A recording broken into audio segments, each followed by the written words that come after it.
আজকে সময় এসেছিল, সুযোগ এসেছিল সেগুলো আমাদের হাতে বাস্তবায়ন করবার, কিন্তু আমরা দুঃখজনকভাবে দেখতে পাচ্ছি হাসিনা যেই কারণে যেই যুক্তিতে সেই সংস্কারগুলো করতে নারাজ ছিল, করতে রাজি হয় নাই, সেই শব্দে সেই ভাষায় সেই যুক্তিতে আজকেও দেখতে পাচ্ছি বাংলাদেশের রাজনৈতিক দলগুলো সংস্কারে বাধা দিচ্ছে, দ্বিমত পোষণ করছে।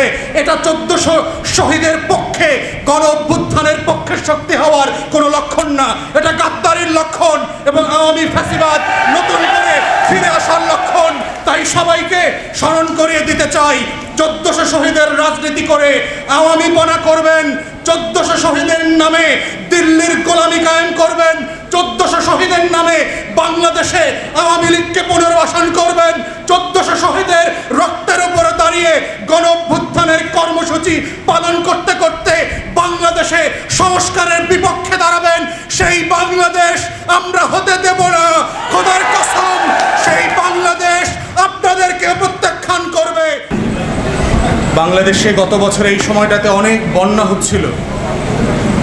আপনাদের হয়তো অনেকের মনে থাকবে আমাদের দক্ষিণ অঞ্চল জুড়ে ব্যাপক বন্যায় আপনার উপকূলের বানভাসী মানুষের জীবন নাই হয়ে যাচ্ছিল, এরকম একটা অবস্থা আর কি। এবং যেহেতু জুন মাসে বাজেট হয়, গত বছরের বাজেটটাও তখন দেওয়া হয়েছিল, বাজেট নিয়েও আমরা কথা বলেছি। এবং একই সময় যেহেতু বন্যা হচ্ছিল, আমরা আমাদের দলের প্ল্যাটফর্ম থেকে একটা ব্রিফিং করে বলছিলাম যে জনপ্রতি 5 কেজি চাল এবং 10 টাকার বরাদ্দ দেওয়া হয়েছিল তখন আওয়ামী ফ্যাসিবাদের শেষ বাজেট। এবং সেই বাজেট এবং বন্যা দুর্গত মানুষদেরকে নিয়ে আমরা শুধু ব্রিফিং করি নাই, আমরা রাজপথে প্রোগ্রাম করেছি, আমাদের পক্ষ থেকে যতটুকু দাবি দেওয়ার কথা ছিল। এবং সেই একই সময়গুলোতে বিশ্ববিদ্যালয় শাহবাগে আপনারা জানেন যে জুন মাসের 5 তারিখে একটা আদালতের রায় কেনাবেচা করা হয় সরকারের দালাল মুক্তিযোদ্ধা প্রজন্ম ব্যবসায়ীদের কাছ থেকে। এই রায়টাকে ঘিরে তখন কোটা যেটা বাতিল করা হয়েছিল 17-18 আন্দোলনের প্রেক্ষিতে, সেটাকে আবার রিইনস্টেট করা হয়। এর মানে হচ্ছে যে আওয়ামী লীগের কোটার ব্যবসা আবার যেন ফিরে আসে। তো সেটা নিয়েই তখন আপনার প্রচুর আন্দোলন হচ্ছে কলেজ বিশ্ববিদ্যালয়গুলোতে, শাহবাগে, শহীদ মিনারে, এবং আমিও ব্যক্তিগতভাবে আমাদের পক্ষ থেকে অনেকেই তখন সেই ধরনের আন্দোলনগুলোতে একাত্মতা প্রকাশ করেছে। তো সেই বাস্তবতায় হচ্ছে যে আমাদের জাতির এবং মানুষের মেমোরি খুব স্লো, ভুলে যাই আমরা, আল্লাহ তাআলাই বলছেন। আর জাতির মেমোরিটা হচ্ছে গোল্ডফিশ মেমোরির মতো আর কি, যে আমরা সম্ভবত ভোলার জন্যই মনে রাখি, ভুলে যেতে চাই বলেই এক একটা জিনিস আমাদের ততটুকু মনে থাকে। তো সেই জন্য আমি আপনাদেরকে মনে করাই দিলাম যে গত বছরের এই সময়গুলোতে আসলে আমরা কি বাস্তবতায় ছিলাম। প্রচণ্ড ভয় জাতির ভিতরে, কে বুঝে আর গ্রেফতার হয়। বাংলাদেশের বিভিন্ন রাজনৈতিক দলের নেতাদের বক্তব্য শুনছিলাম যে তারা কিভাবে এই আন্দোলনের সাথে জড়িত নন সেইটার ডিসক্লেইমার দিচ্ছিলেন প্রতিনিয়ত, যে আমরা এতই ভালো, আমরা এই সকল আন্দোলনে উস্কানি দিচ্ছি না, আমরা এগুলোর সাথে জড়িত না, এগুলো ছাত্রদের আন্দোলন, এগুলো ওরা করছে, এইসবের ব্যাপারে সরকারের উস্কানি আছে।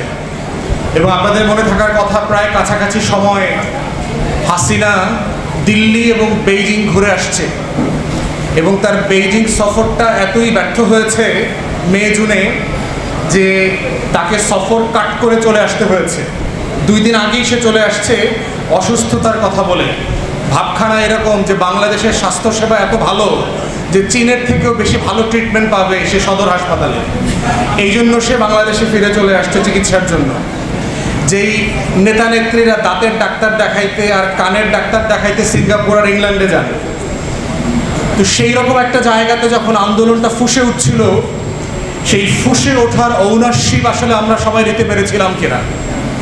আজকে যারা বাংলাদেশে আমরা বড় বড় অংশীজনের দাবি করছি, আমরা যারা দাবি করছি যে আমরা জুলাই আগস্টে এই রকম সেই রকম বীরত্বের ইতিহাস রোল প্লে করেছিলাম, গত বছর এই সময় আমরা সবাই আলেকজান্ডার দ্য গ্রেট আর নেপোলিয়ন বোনাপার্টের মতো করে বাংলাদেশের পাড়ায় মহল্লায় আন্দোলন গড়ে তুলেছিলাম, যারা বলবার চেষ্টা করছে যে আমরা হইলাম সেই রকম বিজয়ী বীর যারা আন্দোলনকে অস্বীকার করে করে সারা বাংলাদেশ চষে বেরিয়েছিলাম, তারা আজকে বাংলাদেশে বলবার চেষ্টা করছে তাদের বক্তব্যের বাইরে কোনো সংস্কার হবে না, তাদের বক্তব্যের বাইরে কোনো ঐক্যমত হবে না। কিন্তু তাদেরকে আমরা গত বছরের ক্যালেন্ডারের পাতায় পাতায় খুঁজে পাই নাই যে তারা কীভাবে এই আন্দোলনকে ওন করছে। তাদের অনেক নেতাদের বক্তব্য শুনেছি, তারা বলেছে যে আন্দোলনের ভিতরে চক্রান্ত আছে, এটা আওয়ামী লীগ পরিকল্পিতভাবে আন্দোলন করিয়েছে, বেইজিংয়ের দিল্লির ব্যর্থতা ঢাকবার জন্য শাহবাগে নাটক করা হচ্ছে। তো সেই বাস্তবতায় হচ্ছে আমাদের আন্দোলনটাকে মনে করিয়ে দেওয়ার একটা দায় যেমন আছে, ঠিক তেমনি আছে ক্রেডিট ব্যবসা করবার যেন কোনো ফাঁদে আমরা না পড়ি সবাই মিলে। কারণ বড় বড় আন্দোলনকে ঘিরে ক্রেডিটের রাজনীতি করতে গিয়ে এই বাংলাদেশে দেখেছি যে ৭১ কীভাবে স্পিরিট থেকে হারিয়ে গিয়ে চেতনা ব্যবসায় পরিণত হয়ে গেছে। ৭১-এর নায়করা কিভাবে দায়িত্ব পালন করে ব্যর্থ হবার পরেও ব্যানারে ফেস্টুনে পাড়ায় মহল্লায় নেতা আকারে স্বীকৃতি পেয়েছেন। সেই জায়গা থেকে আমাদেরকে ২৪কে মূল্যায়ন করতে হবে যে এটা যদি ব্যানার ফেস্টুনে হারিয়ে না যায়, আমাদের শহীদরা যেন নাম্বারে পরিণত না হন। আমাদের প্রত্যেকটা শহীদ হচ্ছে এই আন্দোলনের সবচেয়ে বড় মাস্টার মাইন্ড। এই ১৪০০ শহীদের বাইরে বাংলাদেশে ২৪-এর কোনো মাস্টার মাইন্ড নাই, আমরা সবাই হলাম ২৪-এর কর্মী। এর বাইরে হচ্ছে এখন দায় এবং দায়িত্বের কথা। আমরা ২৪কে কীভাবে ধারণ করছি, দায়িত্ব পালন করছি, ১৪০০ শহীদের রক্তের হিস্সা দিয়ে কিভাবে নতুন বাংলাদেশ গড়ছি, সেটাই হচ্ছে অবদান এবং ক্রেডিটের রাজনীতি। আমরা কোথায় মিছিল করেছিলাম, কি করেছিলাম, এই ৭১-এর মতো করে যেন কোনো চেতনা ব্যবসার ফাঁদে আমরা না পড়ি। তাই এবি পার্টি এবং নতুন বাংলাদেশের রাজনীতি আমরা যারা করবার চেষ্টা করছি, আমাদের জায়গাটা হচ্ছে সেই বাংলাদেশ গড়বার রাজনীতিতে আমাদের ভূমিকা কি হবে। আমরা যা আকাঙ্ক্ষা করেছিলাম বাংলাদেশটাকে গড়ে তুলব, যেই বক্তব্যগুলো আমরা হাসিনার আমলে দিয়েছিলাম, বলেছিলাম হাসিনাকে নির্বাচন কমিশনটা এইভাবে গঠন করতে হবে, হাসিনাকে দুর্নীতি দমন কমিশনটা এইভাবে গঠন করতে হবে, হাসিনাকে বলেছিলাম তথ্য কমিশন, মানবাধিকার কমিশনে ব্যবসা বন্ধ করতে হবে, গণমাধ্যমকে গণতান্ত্রিক করতে হবে, পাবলিক সার্ভিস কমিশনের নামে ছাত্রলীগ আওয়ামী লীগের অ্যাপয়েন্টমেন্ট বন্ধ করতে হবে, প্রাতিষ্ঠানিক রূপ দিয়ে পেশাদারিত্বের ভিত্তিতে রাষ্ট্রের প্রতিষ্ঠানগুলোকে ঢেলে সাজানোর কথা বলেছি। সেই স্বপ্ন আকাঙ্ক্ষাকে, যেই দাবিগুলো যখন হাসিনার কাছে করেছিলাম, আজকে সময় এসেছিল, সুযোগ এসেছিল সেগুলো আমাদের হাতে বাস্তবায়ন করবার।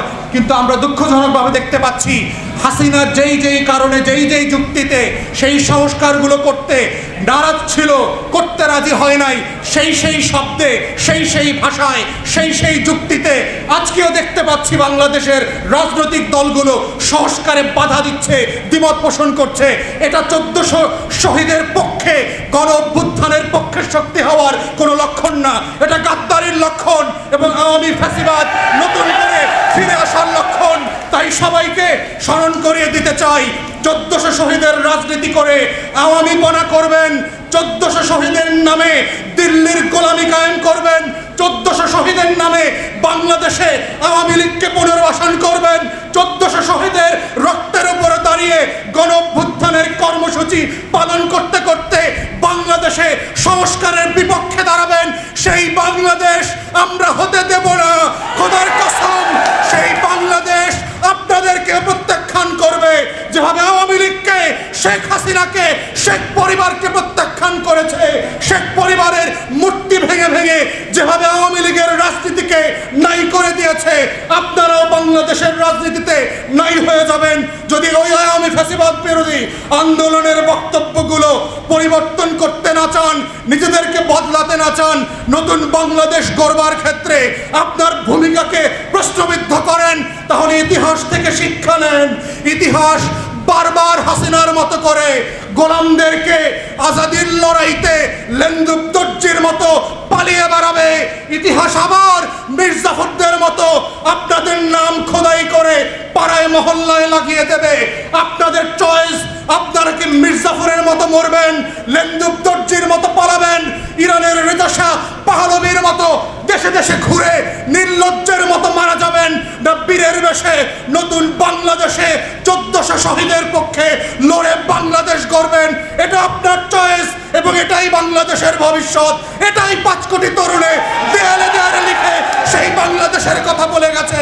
এই বাংলাদেশের বাইরে নতুন কোনো বাংলাদেশ এই বাংলাদেশ হচ্ছে দায়দরদের বাংলাদেশ, এই বাংলাদেশই হচ্ছে 24-এর আগামী দিনের বাংলাদেশ। সেই বাংলাদেশ গঠনে সবাইকে রাজপথে থাকবার আহ্বান জানিয়ে আমার বক্তব্য শেষ করছি। আসসালামু আলাইকুম।